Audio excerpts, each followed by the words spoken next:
Alright, so magandang araw sa ating lahat at sa lahat ng tagapanood, tagapakinig ng mga video na ina-upload natin dito sa channel natin. So for today's video guys, ito makinig kayo. Yung pag-uusapan natin dito, ito yung mga about sa mga online gamers na yan na mas malala pa yung epekto nito kaysa sa droga. Kasi dito, yung mga epekto nito sa atin, number 1, pwede kang magnakaw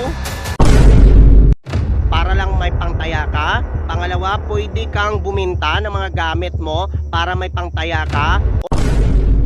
Or pwede kang manghiram ng pera sa iba't ibang mga tao para may pangtaya ka lang. Ngayon, pag ikaw ay hindi mo na kontrolado yung sarili mo dyan sa mga online games na yan, no, mag-ingat-ingat po kayo, baka lulong na po kayo dyan sa mga online games na yan at hindi nyo namalayan, nagnakaw na kayo o nagbenta na kayo ng mga gamit nyo or hindi nyo alam, sirang-sira na pala yung mga buhay nyo or sira na yung pamilya nyo, kaka-online games na yan. Kasi may posibilidad yan guys, pag nag-online games ka, pag talo ka, nandyan yung